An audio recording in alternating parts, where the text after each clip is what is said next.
Hello, everybody. Thank you so much for tuning in today. This is the Bodega Cat Book Club Health Edition. And today we're continuing our reading of Vibrational Medicine by Dr. Richard Gerber, MD, medical doctor. So this is the third edition that we're using. And the subtitle is called The Number One Handbook of Subtle Energy Therapies. So this book was inspired by a quote from a very brilliant scientist named Nikola Tesla. And he said, I'm quoting, paraphrasing here, if you want to understand the secrets of the universe, you have to understand um, energy, vibration, and frequency. And I'll leave a little video clip down in the description box below about that particular quote. But anyways, I thought it would be interesting to learn about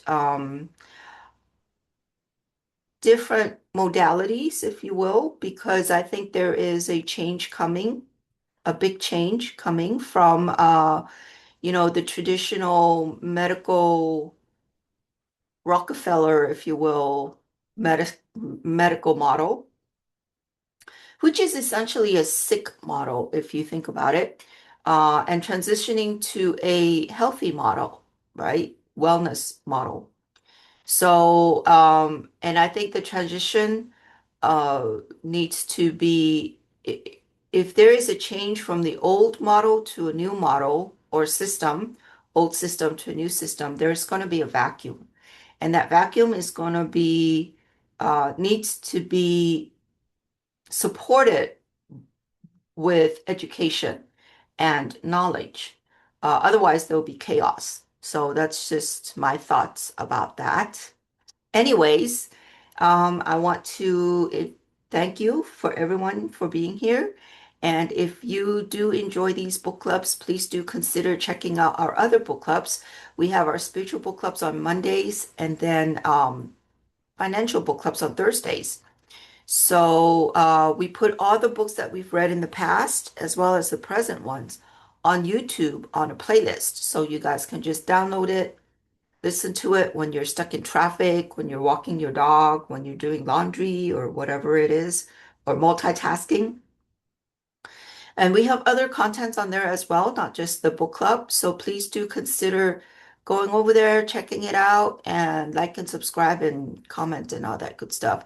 And if you have a book that you would like to recommend for us to read, it could be a spiritual book or a health book or a financial book. I'll leave a link in the description box below for you guys to uh, put in as well. Um, and we'd love to hear from you. We'd love to hear what is in your library. What kind of books do you have? And we love to read. That's just the way it is. Okay. And also do consider checking out and subscribing to our free monthly newsletter as well.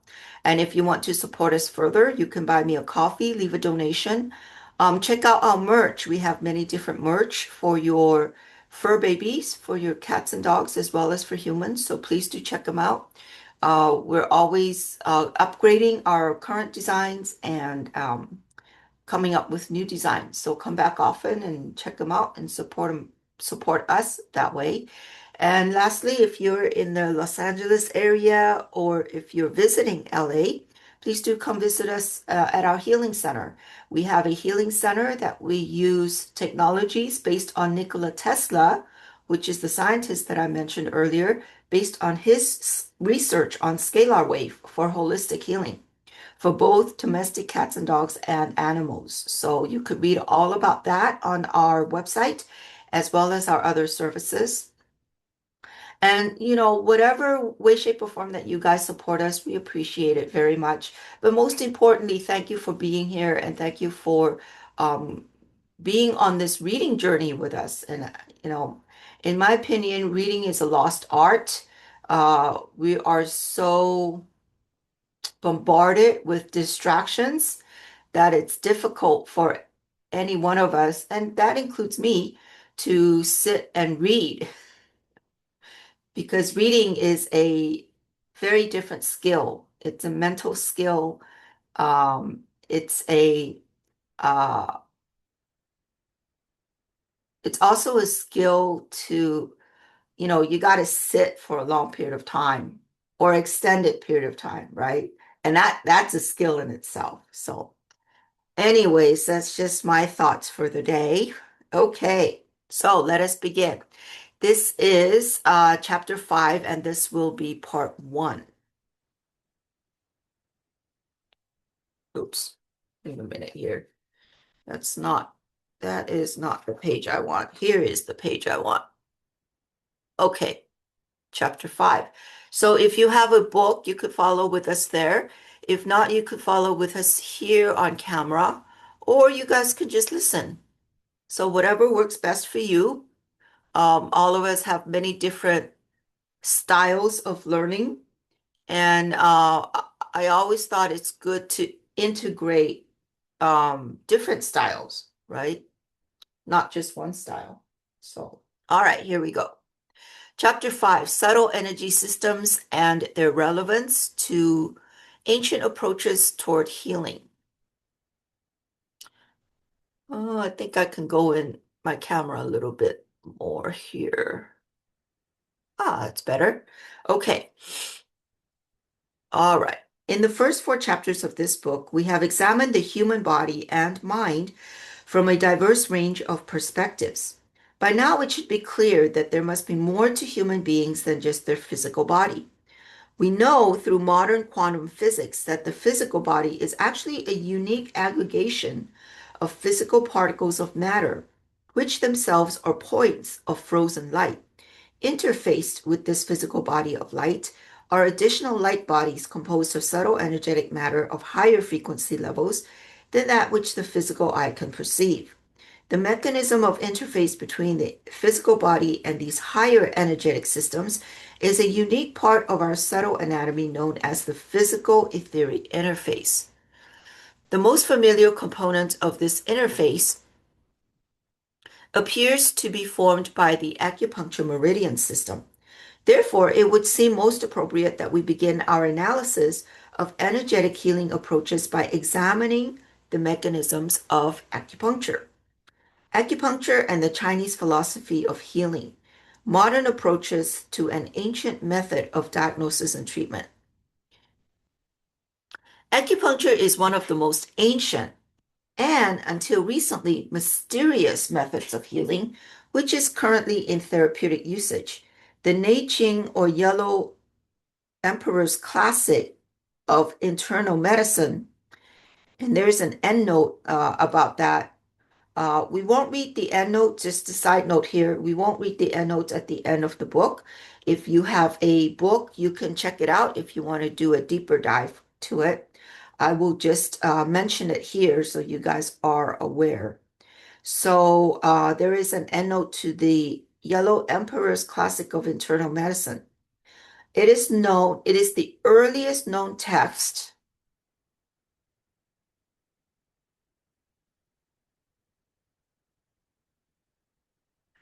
It is the earliest known text on acupuncture. It is believed to have been written during the reign of Emperor Huangdi between the years 2697 BC and 2596 BC. During the 17th century, Jesuit missionaries were sent to China in order to introduce the basic doctrines of Christianity to the Orient. Although their attempts to convert the Chinese were less successful than hoped for, the missionaries did bring back unbelievable accounts of Chinese physicians curing illnesses by inserting needles into the skin. In 1884, Emperor Tao Kuang prohibited the practice of acupuncture within the palace on any members of the royal family. Subsequently, the scope of acupuncture practice became confined to the common people and was ministered by the so-called barefoot doctors of China. After a long period of disfavor, acupuncture found new acceptance in the eyes of Mao Zedong. During the Long March of 1934 to 35, Mao's Red Army found acupuncture of great use in maintaining the health of its vast legions and in allowing soldiers to avoid major illnesses and epidemics even under the most arduous of living and fighting conditions. Following Mao's subsequent conclusion that acupuncture was a vital step toward the rebirth of a new China, the ancient healing art has been gradually able to find its way back into mainstream Chinese medicine. Although mentioned as a treatment for sciatica in some early Western medical textbooks, acupuncture was not of interest to America until 1972, when President Richard M. Nixon visited China. Accompanying Nixon to China was a journalist named Reston, who brought back unique stories of surgery performed under strict acupuncture anesthesia. After an initial phase of enthusiasm and skepticism among Western physicians, acupuncture research began to establish its place within scientific medicine as an acceptable form of therapy in the treatment of certain pain symptoms or pain syndromes. Acupuncture has grown in acceptance among the scientific community as a direct result of research linking acupuncture analgesia with the release of endorphins within the central nervous system. The endorphin model gave scientific theorists the first conclusive experimental evidence for acupuncture's link with known pain pathways in the brain and spinal cord. There have been a number of theories attempting to explain why acupuncture is effective in treating pain. Most Western physicians assumed that the analgesic effects of acupuncture had to be mediated through some type of stimulation of pain pathways within the nervous system. The original theories proposed by Melzack and Wall suggested that acupuncture needles stimulated peripheral nerves to close a gate within a spinal cord,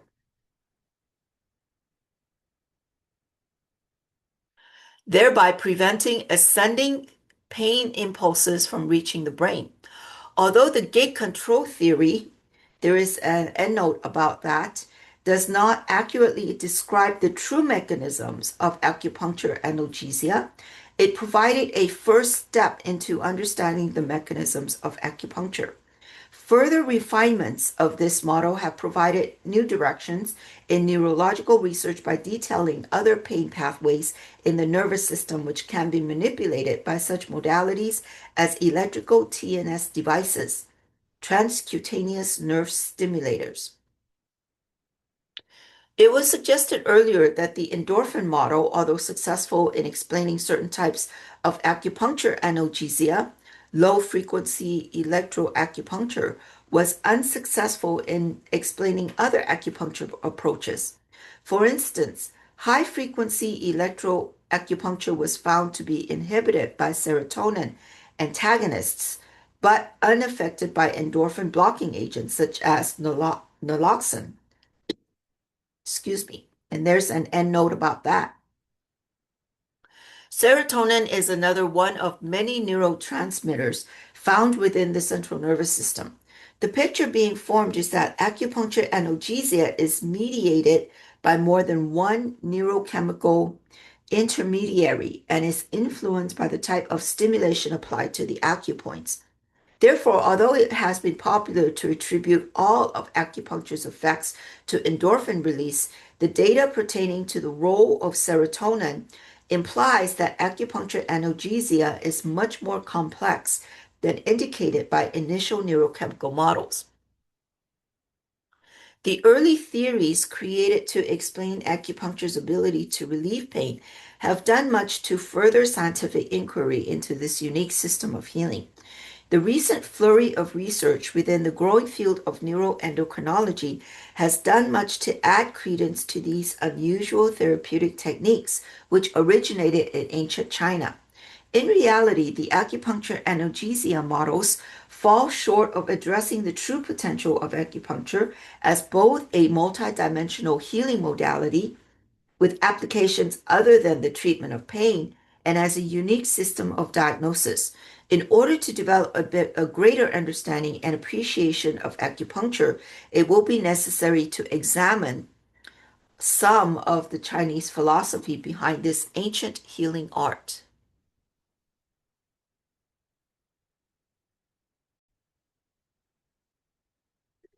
Yin Yang and the Five Elements, the Chinese view of nature.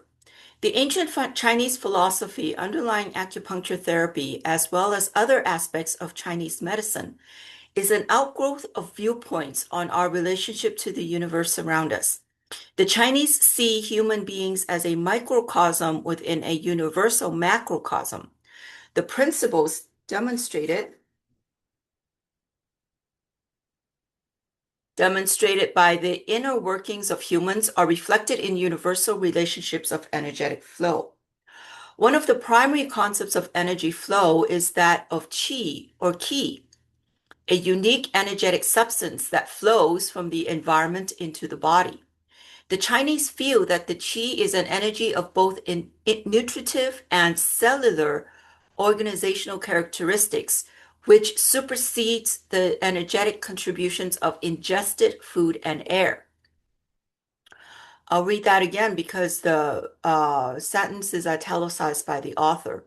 The Chinese feel that qi is an energy of both nutritive and cellular organizational characteristics, which supersedes the energetic contributions of ingested food and air. Qi is a type of subtle energy which permeates our environment. It has sometimes been referred to as prana in ancient Hindu writings. This particular type of environmental subtle energy may have partial origin in solar radiation outside the recognized electromagnetic window of visible light. As humans, we are continually bathed by the unseen radiations of a diverse vibrational environment, from the more common radio, television, and radio frequencies to the more subtle aspects of solar energy. We live in resonance with and can be subtly affected by many different energy frequencies that permeate our local geocosmic setting. As many ancient cultures have worshipped the sun and its healing rays, one wonders whether or not such cultures had knowledge of the subtle energetic influences of qi and prana.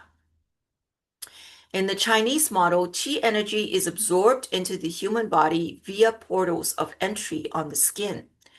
These portals of entry are formed by the acupuncture points, which are inlets along a specialized meridian system running deep below the integument to underlying organ structures.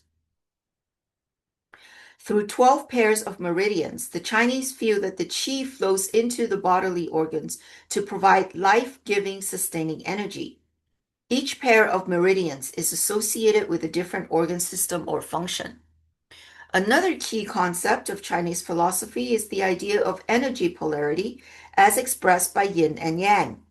In a way, yin and yang represent an ancient Chinese predecessor to the modern day concept of complementarity.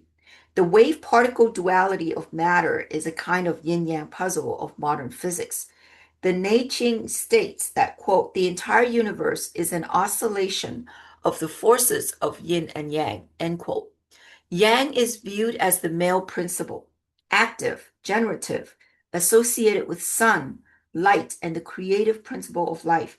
Yin is seen as the female element, passive, destructive, associated with the moon, darkness, and death. The dualistic principle of yin yang extends into all aspects of life cycles and cosmic processes. The two seemingly contradictory aspects of yin and yang reflect an energetic oscillation between polar opposites. Both are necessary to reach a balanced, steady state, a dynamic equilibrium within a diverse of constant change, within a universe of constant change. In order to have birth, there must also be death. Death, however, is necessary before one can undergo rebirth, as in the cases of reincarnation and stellar evolution.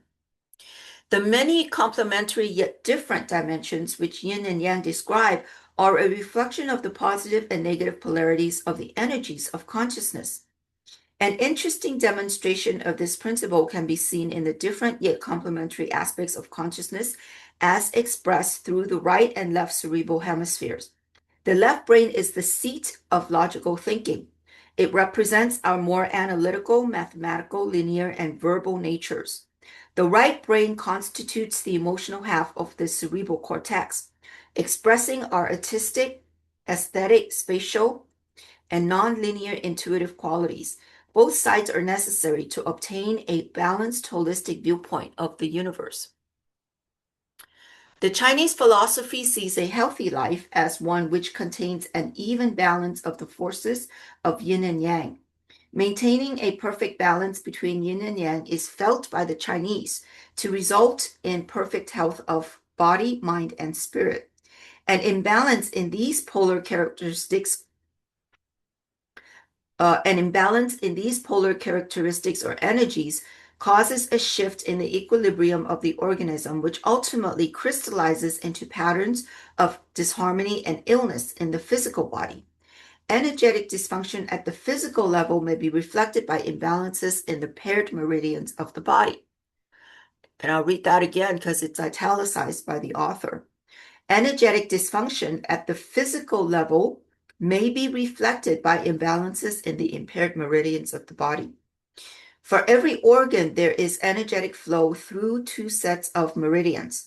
The equal flow of qi energies through the right and left meridians of the body reflects the basic yin-yang concept. This principle stresses the necessity for balance in the polarity of energies as applied to individual organ systems. Imbalance in the flow of meridian energies leads to subsequent organ pathology. Disharmony within the human organism can take place at many energy levels beyond the physical, as our discussion of the etheric, astral, and mental levels has indicated. Imbalance of energies at the mental level filters down through the lower octaves of the astral and etheric energies, and finally manifests into the physical body via the physical etheric interface. The physical mechanism which allows this etheric energy transfer is the acupuncture meridian system. The meridians distribute the subtle magnetic energies of qi, which provide sustenance and organization for the physical cellular structure of each organ system. Now read that again because it's italicized by the author. The meridians distribute the subtle magnetic energies of qi, which provide sustenance and organization for the physical cellular structure of each organ system. It was noted in Kim Bong-han's research, there is an endnote about that, on the ductal system, which corresponded to the classical acupuncture meridians, that when the meridians to the liver were interrupted, hepatocellular degeneration soon followed. This example demonstrates how an imbalance in subtle energetic flow via an artificially induced energy deficit can result in pathological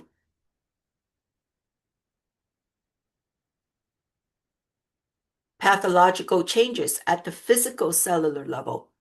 Although the subtle energies, which the Chinese refer to as qi, are hard to measure, there is indirect evidence of some type of electromagnetic energy circuit which involves the meridians and acupuncture points. The acupuncture points along the superficial meridians in the skin demonstrate unique electrical properties which distinguish them from the surrounding epidermis. The electrical resistance measured in the skin overlying the acupoints is lower than the surrounding skin by the factor of sorry, got a little tongue-tied there. The electrical resistance measured in the skin overlying the acupoints is lower than the surrounding skin by a factor of approximately 10 to 1. The value of this resistance, as measured by a special direct current DC electrical amplifier, shows that the electrical parameters of the acupuncture points vary according to physiological and emotional changes within the organism. Russian researchers have demonstrated that different states of consciousness, such as sleep and hypnosis, can produce significant changes in the electrical conductivity of the acupuncture points. Additionally, disease states produce characteristic disturbances in the electrical potentials of the acupoints along particular meridians. These disease-related electrical shifts in the acupuncture points have important diagnostic significance. It is possible to detect illnesses utilizing instrumentation, which can measure these energetic changes in the meridian system. The meridians can be viewed as electrical circuits which connect the superficial acupuncture points to deeper organ structures. It is essential for the health and well-being of the organism that there be sufficient energy in these circuits and that they all be balanced with respect to one another. There is a characteristic rhythmical flow demonstrated by the chi energy as it passes through the 12 meridians which supply energy to the internal organs. This cyclic energy flow reflects innate biological rhythms and cycles of a subtle energetic nature. These well-defined cycles, which describe the flow of energy within the body, are a reflection of the cyclic energy interaction between the five earthly elements as viewed by Chinese philosophy. The five-element theory is a primary relationship in the Chinese system. It relates all energy and substance to one of the five elements: fire, earth, metal, water, and wood. There are two basic cycles that illustrate the interaction between these elements. In the first cycle, known as the cycle of generation, each element generates or produces the succeeding element. This is sometimes known as the mother-son law. One element gives birth to the next and nourishes it by a flow of energy. In the Oriental viewpoint, fire produces earth by burning wood, and ashes are returned to the earth. Earth produces metal. Metal ores are found within the earth. Metal produces water. The source of flowing water can frequently be found near mineral deposits. Water produces wood. Trees grow by absorbing water through their roots. Wood produces fire, and fire produces earth. Then the cycle begins again. In the creation cycle, fire is considered the son of wood and also the mother of earth. The connections here seem somewhat more metaphorical than literal, but they demonstrate definite Chinese energetic principles, as will soon be seen. So just a little side note here. In this particular paragraph, there are certain sentences that are italicized by the author, so I'm going to read them again. But they're kind of interspersed with the non-italicized. That's why I kind of wanted to read the whole paragraph first. But I will read just the italicized phrases, okay? So the first one is fire produces earth, and then earth produces metal. The metal produces water. Water produces wood, and wood produces fire, and fire produces earth. So you got that kind of cycle going there. And that's how Mother Nature is, isn't it? If you have done any kind of farming or growing, fruits and vegetables, if you have like a garden, organic garden, ever done any organic gardening, you grow, let's say zucchini. I've grown zucchinis before, and they are very plentiful. So you grow the zucchini, and they are very abundant. You don't have to water them. They just grow out of nowhere, almost like even months and months and months after it's growing season. And then, the ones that are the zucchinis that you don't use or have rotted away, you put in a compost, it decomposes, and then use that as fertilizer, and you start all over.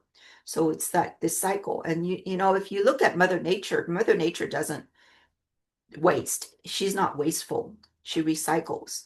And then the cycles just starts over and over and over. So very interesting, eh? In the second cycle, known as the cycle of destruction, each element destroys or absorbs the succeeding element. It is really a control cycle in that it represents the process by which the elements check and balance one another. If one element becomes too strong or too weak, it can attack another or be injured. Thus, wood can injure earth. Roots penetrate the soil. Earth controls water via dams. Water injures fire, puts it out. Fire destroys metal. Metal can be melted by strong fire. Metal destroys wood. Oops. As an axe cuts a tree, and the cycle begins. Okay, so some of these are italicized, so I'll read them again. Italicized by the author. So I'll read them again. So wood can injure earth. Earth controls water. Water injures fire.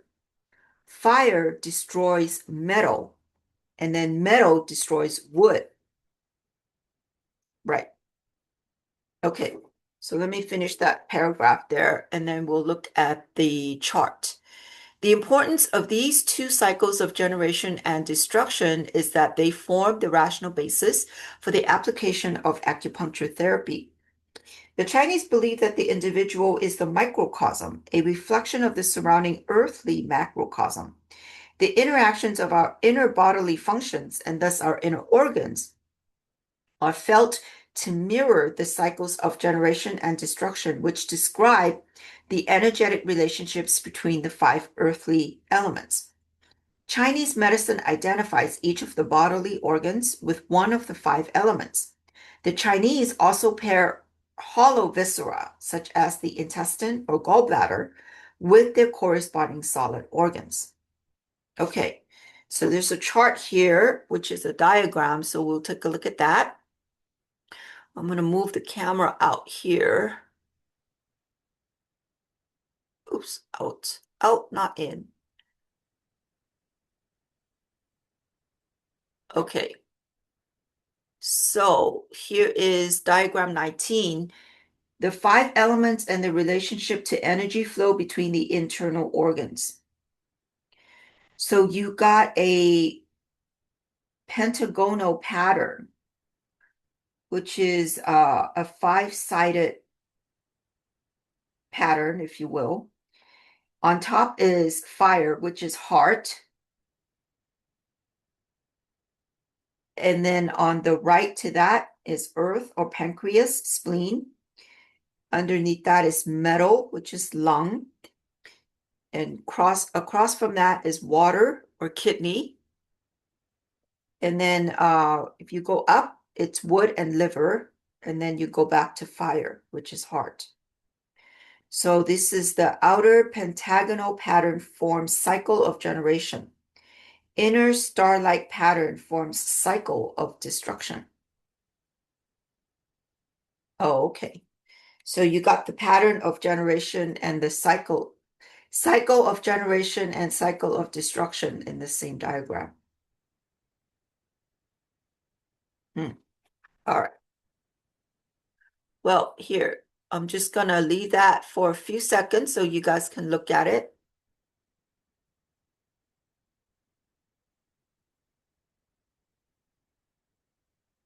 And you guys could pause it. If any of you are likes charts or is a chart person, graphics person, you guys can always pause the video and study it. Okay, so this is diagram 20. Let me move the camera back in again. Oops, a little too much. Okay. Diagram 20, elemental associations of the organs and viscera. So here's a chart. On top is categories of elements. And then the second row is the corresponding organ. And then the third row is the corresponding hollow viscera. So the element of wood corresponds to liver and gallbladder. Element of fire corresponds to heart and small intestine.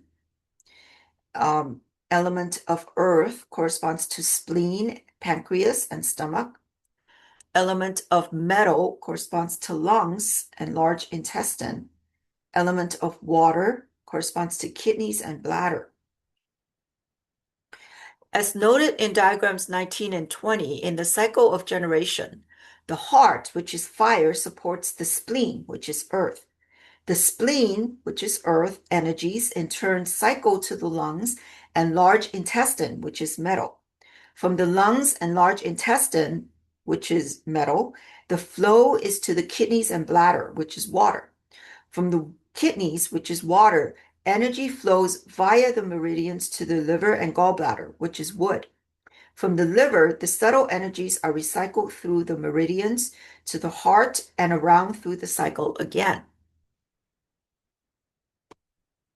If the chi energies within an organ are not balanced, that organ, unable to complete the natural meridian circuit, may adversely affect its adjacent organ in the meridian series. This dysfunctional pattern is reflected in the inner star-like cycle depicted in diagram 19, the so-called cycle of destruction. Thus, if the energies within the heart, which is fire, are unbalanced, the meridian disturbance will adversely affect the lungs, which is metal. This is actually seen clinically in the case of congestive heart failure, where a drop in cardiac output due to a failing heart results in adverse changes in the lungs via pulmonary congestion. The lungs, which is metal, if adversely affected, will cause energetic and subsequent cellular disturbances in the liver, which is wood. Again, in congestive heart failure, the failing right ventricle, suffering from having to pump blood through congested lungs, creates back pressure in the venous system and leads to passive venous congestion of the liver. From the failing liver, which is wood, the meridian disturbance causes further imbalance in the spleen, which is earth. In chronic right-sided congestive heart failure, continued hepatic congestion ultimately leads to a condition known as cardiac cirrhosis. This cirrhosis of the liver creates further venous obstruction to the porta cavo system and leads to portal hypertension, venous congestion, and enlargement of the spleen. It is fascinating to see how modern-day pathophysiology follows ancient Chinese principles of energy flow as demonstrated by the cycle of destruction. It is also interesting to note that these principles, which are thousands of years old, may add complementary insights into modern viewpoints of illness causation. Cyclic interactions between the organs and bowels, hollow viscera, as viewed by the Chinese, mirror the interactions between the elements. This is an ancient demonstration of the principle of as above, so below. The human microcosm reflects the planetary macrocosm of Earth. These energetic principles allowed the ancient Chinese to form a rational basis, in their eyes, for the acupuncture treatment of illness. For instance, it can be seen from the cycle of generation that energy flows in a clockwise circuit. The chi energy travels from heart to spleen and pancreas, from spleen to lung, from lung to kidney, from kidney to liver, from liver to heart, and so on, and continuing the cycle. If the lungs are suffering from a disease process, they must subsequently utilize all their energy to sustain function. Because the lungs are unable to allow unobstructed energetic flow along the circuit, the kidneys, the next organ in the cycle of generation, must suffer additional impairment, since the lungs support the kidneys in this energetic scheme of the five elements. From a Western medical perspective, it is now clear that there are actually homeostatic mechanisms which connect kidney physiology to pulmonary function. For instance, in an individual with emphysema, the ability to absorb oxygen through the lungs is impaired. It has only recently been discovered that the kidneys produce a hormone known as erythropoietin, oh, sorry, butchered that word, in response to lowered blood oxygen levels. Erythropoietin release ultimately results in a Oh, okay. Sorry, read that wrong. Erythropoietin release ultimately results in a higher level of hemoglobin in the bloodstream via an increase in the number of red blood cells in the circulation. Thus, with more hemoglobin, a greater carrying capacity for scarce oxygen is developed as directed by this internal feedback loop between the lungs and the kidney. It is interesting to note how modern physiology nicely